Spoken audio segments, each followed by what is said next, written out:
Good evening and welcome back. Today we will start chapter agriculture. So when it comes to agriculture in India, we practice different types of agriculture. Mainly agriculture in India can be classified in primitive subsistence farming, then intensive subsistence farming, and the third one is commercial farming. Let us learn them one by one. Talking about the first one is primitive subsistence farming.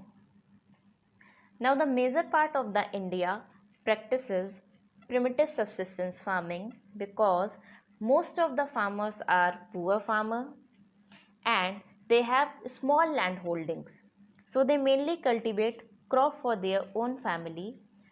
Uh, in case or if I say if there is anything in excess, they will go and sell it in the nearby market.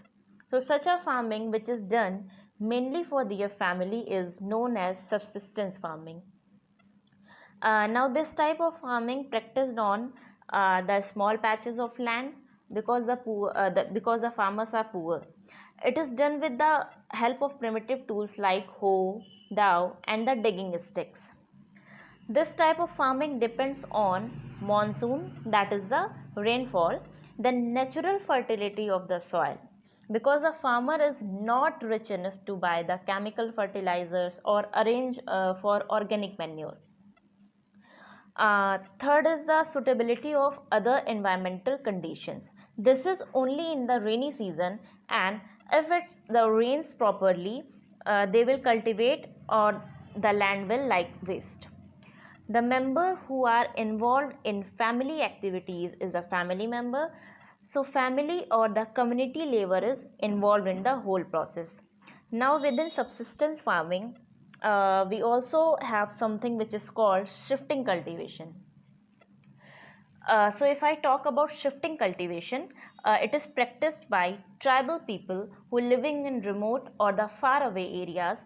Now they burn and clear a patch of land in the mountainous forest area. Then they produce cereals and another food crops mainly to sustain their family. They will cultivate the crops which they can easily cook and eat in their daily meals. They will not grow commercial crops like cotton or sugarcane because they all require to be processed in the industries. Now they are practicing agriculture on mountain slopes. So within a few years, fertility of the land is lost. The reason is the soil will easily drain away along with the water. When the soil fertility decreases, the farmer clear a fresh patches of land. They will abandon the earlier land. Now, what will happen to the abandoned land?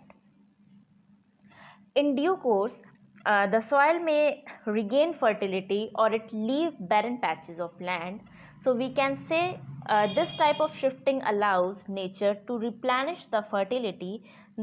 In this type of farming, land productivity is low because the farmer does not use fertilizers or the other modern inputs, and in different parts of the country, it is known by